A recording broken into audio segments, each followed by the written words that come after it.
जो बनकोल जो भी हुआ ये सब पब्लिक बनकोल था। That was never declared by the pan Arunachal joint steering committee. कल को हम पीए जैसी दादक नालो तेचीपुरु दोबारा ग्यामर पादंग सर ऐसा हमको और निकलने का नौबत नहीं आना है। तो इसलिए अभी सिस्टम को अभी हमको एक अपॉर्चुनिटी मिला है। Even though this is a crisis but this is also an opportunity. यहाँ में सिस्टम को करेक्शन किया जा सकता है। अपोहपा एक्ट को यूज़ करके हमारा जितना भी यहाँ पे वॉइसेस है हमको सप्रेस करने का कोशिश किया है। ये बार हमारा मूवमेंट बिल्कुल पीसफुल होगा, बिल्कुल डेमोक्रेटिक होगा। और अगर इसी प्रोसेस में कल को कुछ भी ये ड्रैकोनियन एक्ट को यूज़ करके या फिर हमको सप्रेस करने का कोशिश करेगा, हम ये बोलेगा हम यहाँ से अभी दोबारा हम अपोहपा के डर से या फिर यहाँ से हम दोबारा हम यहाँ से भागने वाला नहीं है। Enough is enough. हम पीसफुली करेगा, डेमोक्रेटिकली करेगा और जो भी आएगा वी विल नॉट, ये बार हम we are not going to budge from here. आज हम डीसी ऑफिस में यहाँ पे आया है। एक्चुअली लास्ट टाइम आप सबको पता है कि 18th of September that is yesterday हम लोग का एक पीसफुल धरना का शेड्यूल था। लेकिन हमने उसको डीसी से भी हमने रिक्वेस्ट किया था कि काइंडली उसको हम लोग पोस्टपोन करने का, क्योंकि हम सबको पता है कि यहाँ पे एक दिन धरना से तो कुछ होने वाला नहीं है। और हमने स्टेट गवर्नमेंट को भी अपना तरफ से जितना अपील करना था किया है। तो इसलिए आज हम एक्चुअली डीसी ऑफिस में इसलिए आया था बिकॉज यहाँ में हमको we wanted to go for an indefinite dharna. तो उसके लिए हम आज डीसी ऑफिस में आया है। तो डीसी ऑफिस का ये हमारा जो डीसी सर है थलोपोतम सर से हम डिस्कस किया है। तो डीसी सर का तरफ से हम लोग को 7 days का परमिशन दिया है starting from 26th of September 2023। तो वहाँ से ये 2 अक्टूबर तक होगा। तो 7 days का हम लोग को समय दिया है धरना के लिए। तो इनफैक्ट हमने तलोपोतम सर को भी हम लोग वही रिक्वेस्ट किया था कि यहाँ में जितना भी आप जो परमिशन देगा तो उसमें जस्ट इन केस अगर हमारा तब तक भी हमारा डिमांड अगर फुलफ़िल नहीं होता है तो गवर्नमेंट का तरफ से अगर दैट अभी तब भी फुलफ़िल नहीं होता है तो इसको एक्सटेंशन करने का भी हमने रिक्वेस्ट किया है। तो तलोपोतम सर का तरफ से ही हैज़ गिवन इस एश्योरेंस कि अगर ज़रूरत पड़ेगा तो डेफिनेटली इसको ये एक्सटेंड कर देगा, ये जितना हमारा ये धरना का जो टाइम पीरियड है। तो इसलिए हमारे जितना भी अरुणाचल का आम जनता है आप सबको वही अपडेट करना था, क्योंकि आप सबको पता है कि आई थिंक हम लोग ऐसा एक पॉइंट में आ गया है। हमने हर जितना भी जो भी मेजर्स था, जितना भी जो डेमोक्रेटिक मीन्स है, हमने रैली किया है, हमने मास मीटिंग किया है। इनफैक्ट बीच में पब्लिक बनकोल भी हुआ था और अभी हमने धरनास भी किया है। But now we have decided कि अभी धरना करना है तो it has to be decisive one.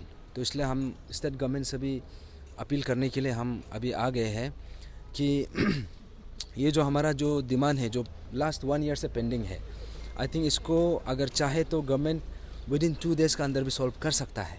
अभी भी समय है, लेकिन अभी तक गवर्नमेंट का तरफ से नहीं हुआ है। तो इसलिए हम आज उसी चीज़ को हम डिमांड करने के लिए, उसी चीज़ को हम जितना भी पीसफुल मीन्स है डेमोक्रेटिकली तो पीसफुली हम ये चीज़ को वहाँ पे सिटिंग धरना का थ्रू से हम स्टेट गवर्नमेंट को अपील करेंगे और जितना भी हमारा कंसर्न अथॉरिटीज़ है उसको अपील करेंगे। तो हमारा जितना भी आम जनता है यहाँ पे एस्पिरेंट्स है, पेरेंट्स है और जितना भी हमारा अरुणाचल का जनता है, आप सबसे वही अपील है कि ये 26 से जो सिटिंग धरना, जो पीसफुल सिटिंग धरना हम जो शुरू करने जा रहे हैं, तो इसमें आप सबका पार्टिसिपेशन का ज़रूरत है। और ये सिर्फ हमारा इशू नहीं है, यहाँ में जितना भी यहाँ पे गैदर हुआ है, यहाँ पे जैसे हमारा विसल ब्लोअर पादंग सर का मैडम भी है, फैमिली मेम्बर्स भी आया है और हमारा pan Arunachal joint steering committee का मेंबर्स लोग भी है। तो आज हम उसी चीज़ को परमिशन लेने के लिए ही आया है। तो आप सबको फिर से दोबारा आप लोग को बताना है कि देखिए ये इशू सबका है और आप सबका पार्टिसिपेशन इसमें ज़रूरत है। आई थिंक 1 साल में हमने बहुत कुछ देख लिया है। Now it's time to decide कि हमको यहाँ से आगे कैसे बढ़ना है। तो स्टेट गवर्नमेंट से भी हम लोग वही अपील करेगा कि यहाँ में जो भी डिमांड है काइंडली इसको अभी भी रिड्रेस कर सकता है, अभी भी फुलफ़िल कर सकता है। तो it is not too late. तो इसलिए आप सबको अपील करेगा कि आप सब जैसे भी आइए और यहाँ पे हम सब जो हमारा जो ये सिस्टम में जो एक मेरिटोक्रेसी है, मेरिटोक्रेसी हमारा हर अरुणाचल का बर्थ राइट है। तो उसके लिए हमें यहाँ पे स्टैंड करना है और आज हम यहाँ सब यहाँ में हम सब उसी के लिए आए हैं। जितना भी र्यूमर्स है, अनटिल अनलेस आप हमसे वेरीफाई नहीं कर ले, हमारा जो ऑफिशियल स्टेटमेंट ना निकले, आप वो सब में विश्वास मत कीजिए। और as far as the null and void point is concern, that is one of the points जो 13 पॉइंट चार्टर ऑफ डिमांड है, उसमें से वो भी एक पॉइंट है। लेकिन उसका अलावा भी there are another 12 points which are equally important. तो इसलिए आप जितना भी र्यूमर्स है उसमें आप मत जाइए, क्योंकि हमारा जो डिमांड है, जो शुरू से जो डिमांड था, अभी भी वही है। और गवर्नमेंट से भी हम लोग वही अपील करेगा कि देखिए, जो नल एंड वॉइड में जो एक कन्फ्यूज़न था, इनफैक्ट हम लोग मल्टीपल टाइम्स हमने आप लोग का माध्यम से हमने अरुणाचल की जनता को भी हमने क्लियर किया है कि जो हमारा स्टैंड है, जो नल एंड वॉइड जो मांगना, ये गलत डिमांड नहीं है। क्योंकि यहाँ में जहाँ पे डिप्राइव हुआ है, हम उस हिसाब से मांगा है। इनफैक्ट हमने स्टेट गवर्नमेंट से भी वही बोला है कि नल एंड वॉइड डिमांड करना ये हमारा राइट है। लेकिन हमने ये भी बोला था कि अगर आपका पास एक अप्रोप्रिएट ऑल्टरनेटिव है, वो भी बताइए। क्योंकि what we are looking for is the justice. जो डिप्राइव हुआ है, हमको जस्टिस मिलना है। तो अभी स्टेट गवर्नमेंट का ऊपर है वो चीज़ को, वो पर्टिकुलर डिमांड को आप कैसे करके समाधान निकालना है। लाइकवाइज वहाँ में सिर्फ एक ही पॉइंट नहीं है, there are another 12 points which are equal important. तो इसमें भी सबका इक्वल फोकस होना है। और हमारे स्टेट गवर्नमेंट से भी सेम अपील है कि आप इसको आप लाइटली मत लीजिए। I think more than 1 year निकल गया है और यहाँ में हम और नो लॉन्गर यहाँ में और चुप नहीं बैठ सकते। Yes, definitely if you go, ये अगर ये हमारा 18 फरवरी का जो माइनस ऑफ द मीटिंग है, अगर आप उसको गो थ्रू करेगा तो उसमें सब कुछ है। अपार्ट फ्रॉम द 13 पॉइंट्स, वहाँ पे कुछ एडिशनल पॉइंट्स भी है। जैसे कि जो 17-18 में जिसको भी FIR रजिस्टर हुआ था, उसको विड्रॉ करने का भी एक बात हुआ था। और दूसरा बात ये था कि उस समय में जो भी इंजरी हुआ था, वो लोग को भी कंपेंसेट करना था। अभी तक जो चीज़ अभी तक हुआ नहीं है। और जो ये prevention of male practice act जिसको लेके आना था, आई थिंक उसको अभी तक ये असेंबली में हम ये ऐसा एक्सपेक्टेशन था कि ये जो रिसेंटली जो असेंबली कंक्लूड हुआ है, इसमें एक यहाँ पे जो रिफॉर्मेटिव पार्ट है वो आएगा सोचा था, लेकिन वो भी आया नहीं है। और जो विसल ब्लोअर एक्ट है वो भी अभी तक हुआ नहीं है। तो इसलिए अभी जैसे आपने पूछा कि जो स्टैच्यू ऑफ ऑनेस्टी है, देखिए स्टैच्यू ऑफ ऑनेस्टी जो है डेफिनेटली हमने ये मांग रखा है।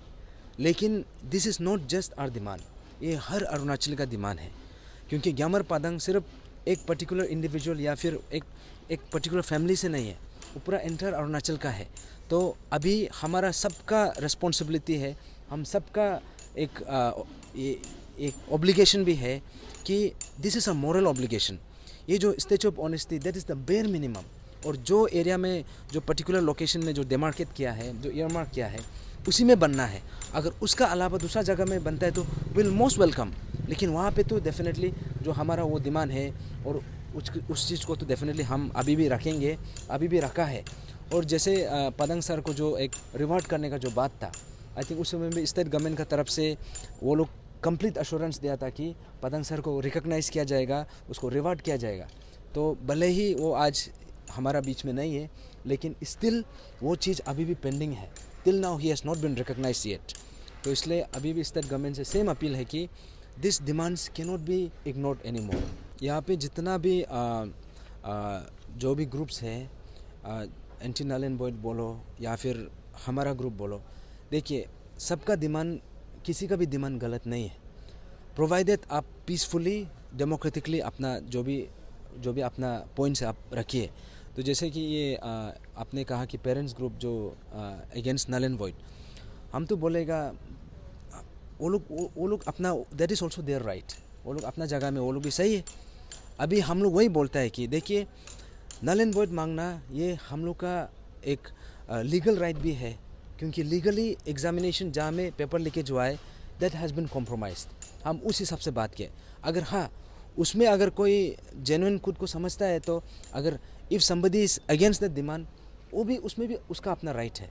तो इसलिए हमारा तरफ से whoever comes, provided it is peaceful, और हम एक दूसरा को लाइक पर्सनल टारगेट नहीं करके, एक दूसरा को हम वो ये नहीं करके, without going like that, without going to those means, हम अपना जो भी डिमांड है हम डेमोक्रेटिकली हम पीसफुली रख सकता है। तो इसलिए वो लोग का भी राइट है, हमारा भी राइट है। जैसे कि ईडी बोलो या फिर CBI, यहाँ पे स्टेट गवर्नमेंट जो क्या है, वो लोग को सेंट्रल एजेंसीज डिक्लेयर करके, obviously they are central agencies बोल के अपना जो रिस्पॉन्सिबिलिटीज है उससे ऑलरेडी वो लोग हाथ धो चुका है। तो हमने स्टेट गवर्नमेंट से बार बार यही अपील किया था कि अगर यहाँ पे ईडी का आने का बाद भी, इनफैक्ट सीबीआई आने का बाद भी, अभी भी स्टेट गवर्नमेंट का भी रोल है, क्योंकि यहाँ में अभी भी जो लाइसेंसिंग ऑफिसर्स है जिसका थ्रू से ये सीबीआई को, ईडी को जो वो लोग को अपडेटेड रख सकता है, उसका जो भी रिक्वायरमेंट है उसको प्रोवाइड कर सकता है, जो लॉजिस्टिक सपोर्ट स्टेट गवर्नमेंट का तरफ से होना है वो सब कर सकता है। आई थिंक वो एरियाज़ में स्टेट गवर्नमेंट का तरफ से दे फेल्ड, वो लोग प्रोवाइड नहीं किया है। तो एज़ फार एज दैट, अभी जैसे आपने पाईगेरी सर का जो बोला है, I think that is an alarming जो रिपोर्ट आया है, क्योंकि हमने शुरू से बोला है कि ईडी का जो ऑफिस है यहाँ पे होना चाहिए था। इनफैक्ट ईडी खुद बोला है इफ़ स्टेट गवर्नमेंट अगर फैसिलिटेट करता है कि यहाँ पे कैपिटल में उसका ऑफिस अगर बना देगा तो उसका फैसिलिटेट करेगा तो वो लोग यहाँ में आके यहाँ से इन्वेस्टिगेशन करेगा, लेकिन स्टेट गवर्नमेंट का तरफ से वो इनिशिएटिव आया नहीं है।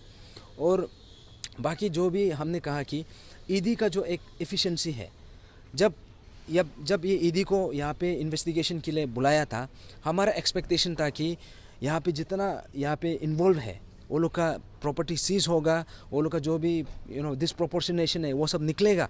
लेकिन अभी भी पता चल रहा है कि ईडी तो इन्वेस्टिगेशन शुरू भी नहीं किया। तो I think that is a very alarming वाला रिपोर्ट है। तो इसमें स्टेट गवर्नमेंट का भी यही रोल होना चाहिए कि यहाँ में जो भी हुआ है इसका भी रिपोर्ट, ये जो सेंट्रल गवर्नमेंट को भी इसको रिपोर्ट देना चाहिए। और हमारा एस्पिरेंट्स का तरफ से भी हम वही बोलेगा कि यहाँ में जो ईडी का जो यहाँ में जो मीन्स कमियाँ जो हो रहा है इन्वेस्टिगेशन प्रोसेस में, I think they have to cover up those areas. अभी वो लोग इन्वेस्टिगेशन करना चाहिए और इसमें स्टेट गवर्नमेंट का भी दे हैव इक्वल रोल। और एक चीज़ यहाँ पे ऐड करना चाहूँगा कि जैसे कि यहाँ पे एक नोशन, एक नैरेटिव फैला रहा है कि एग्जामिनेशन को हम रुका रहा है, या फिर पीए जैसी pan Arunachal joint steering committee हम एग्ज़ाम कंडक्ट होने नहीं दे रहा है। तो आप सबको बता दूँ, जितना भी हमारा एस्पिरेंट्स है, जितना भी हमारा पेरेंट्स है, आई थिंक ये नोशन बिल्कुल गलत है। यहाँ पे देखिए, यहाँ में जितना भी है मैक्सिमम, इनफैक्ट 90% ऑफ अस, 100% बोले, हम लोग सब एस्पिरेंट्स हैं। यहाँ में हम एग्ज़ाम देने के लिए ही आया है। और यहाँ पे हमारा बोलना ये है कि देखिए, एग्ज़ामिनेशन को रुकाना हमारा अथॉरिटी नहीं है। अगर हमें ऑथोराइज किया होता तो जितना रिफॉर्मेटिव पार्ट है, जैसे विसल ब्लोअर एक्ट हो गया, prevention of male practice act हो गया, और जितना भी जो भी करेक्टिव मेजर्स होना है वो सब हम करना था। यहाँ पे एग्जामिनेशन तो कराना वो तो स्टेट गवर्नमेंट का हाथ में है। जो कमीशन फॉर्म होना है, इनफैक्ट हम भी बोल रहे हैं कि लास्ट टाइम का वाला में, इसलिए हमने बार बार वो चीज़ को हम बार बार रिटरेट कर रहा है। लास्ट टाइम का वाला में ये प्रॉब्लम था कि जो चेयरमैन उस समय में जो रिक्रूट होने जा रहा था वो 61 ईयर्स का चेयरमैन था, और जबकि चेयरमैन का टेन्योर होता है 62 ईयर्स में उसका रिटायरमेंट हो जाता है। That means chairman was just 1 साल के लिए आ रहा था। तो हमारा दिमाग ये था कि इतना बड़ा यहाँ में स्कैम हुआ और इतना बड़ा सा ये मीन्स इसका रेगुलेशन निकला, तो इसमें तो स्टेट गवर्नमेंट का एक प्रोएक्टिव मेजर ये होना चाहिए था कि एटलीस्ट मिनिमम 3 to 4 ईयर्स वाला एक चेयरमैन आप लेके आना चाहिए था, क्योंकि यहाँ में जो रिफॉर्मेशन पार्ट है वो 1 साल में तो कभी कंप्लीट होगा नहीं है। तो इसलिए हमने बोला कि एटलीस्ट यहाँ में मिनिमम टाइम पीरियड वाला एक चेयरमैन लेके आइए। तब हमने वो चीज़ को ऑब्जेक्शन किया। लेकिन पोस्ट वो जो जितना भी हुआ, अभी हमारा तरफ से तो हमने तो कोई ऑब्जेक्शन किया नहीं है। हम तो यही बोल रहे हैं कि कमीशन को जल्दी गठन कीजिए। अभी जैसे कि आपने हाई कोर्ट का जो वो लोग का वर्डिक्ट आप भी सुना होगा कि वहाँ पे सील कवर में अभी भी वो लोग का जजमेंट है। लेकिन मीनवाइल स्टेट गवर्नमेंट क्या कर सकता है, they can go ahead with the जो चेयरमैन का गठन और कमीशन का गठन का प्रोसेस को, वो प्रोसीजर को वो लोग गो अहेड कर सकता है। लेकिन अभी हमको यही पूछना है कि अभी तक वो प्रोसेस चालू भी क्यों नहीं हुआ है। और शायद हमने एडवर्टाइजमेंट भी देखा था, लेकिन अभी तक उसका अपडेट क्या है। हम भी चाहते हैं कि हमें कमीशन जल्दी गठन हो, एग्जामिनेशन भी हो, लेकिन हमारा बोलना ये है कि एग्जामिनेशन होना है तो फ्री एंड फेयर होना है, और ऐसे एग्जामिनेशन होना है कि in the coming future also यहाँ पे जो हम एक SOP जो एक मैकेनिज्म जो सेटअप करना है, ऐसे करना है कि ये हम शॉर्ट टर्म के लिए नहीं देखना है, ये हम लॉन्ग टर्म के लिए भी देखना है। क्योंकि कल को हम पीए जैसी दादक नालो तेचीपुरु दोबारा ग्यामर पदंग सर ऐसा हमको और निकलने का नौबत नहीं आना है। तो इसलिए अभी सिस्टम को अभी हमको एक अपॉर्चुनिटी मिला है, even though this is a crisis but this is also an opportunity. यहाँ में सिस्टम को करेक्शन किया जा सकता है। इतना भी अभी तक हमने ये मूवमेंट को, हमने शुरू से जो मूवमेंट को यहाँ तक लेके आया है, हमने with utmost maturity, with utmost sensibility ये इशू का हमने उठाया है, क्योंकि ये इशू बहुत गंभीर इशू है, बहुत सेंसिटिव इशू है। उसका जो सेंसिटिविटी है, उसका जो एक सेंसिटिवनेस है, इसका जो एक सीरियसनेस है, इसका ग्रेविटी को हम इसका उसको कदर करके, उसको हमने रिस्पेक्ट करके, इसको हमने विद लॉट ऑफ मैच्योरिटी इसको इशू को हमने उठाया है। तो आपने जैसे देखा है, जितना भी हमारा पास्ट मूवमेंट्स है, it has always been democratic. हमने पीसफुली किया है। जो बनकोल जो भी हुआ, ये सब पब्लिक बनकोल था। That was never declared by the pan Arunachal joint steering committee. और उसी बीच में आपने देखा है ये अरुणाचल प्रदेश अनलॉफुल ये प्रिवेंशन ये एक्ट, उसको यूज़ करके, अपोहपा एक्ट को यूज़ करके हमारा जितना भी यहाँ पे वॉइसेस है, हमको सप्रेस करने का कोशिश किया है। लेकिन अभी पब्लिक को ये क्लियर कट ये संदेश देना है कि ये बार हमारा मूवमेंट बिल्कुल पीसफुल होगा, बिल्कुल डेमोक्रेटिक होगा। और अगर इसी प्रोसेस में कल को कुछ भी ये ड्रैकोनियन एक्ट को यूज़ करके या फिर हमको सप्रेस करने का कोशिश करेगा, हम ये बोलेगा, हम यहाँ से अभी दोबारा हम अपोहपा के डर से या फिर यहाँ से हम दोबारा हम यहाँ से भागने वाला नहीं है। क्योंकि इनफ इज़ इनफ। हमने क्योंकि विदाउट आर मेरा बिना वजह का, बिना गलती किए हमारा ऊपर में जो ड्रैकोनियन एक्ट है, which is meant for the terrorist, for hardcore criminals, हमारे ऊपर में लागू किया जा रहा था। लेकिन अभी ये बार हम जो भी मुद्दा होता है, जो भी कदम उठाएगा, हम पीसफुली करेगा, डेमोक्रेटिकली करेगा। और जो भी आएगा, वी विल नॉट, ये बार हम we are not going to budge from here.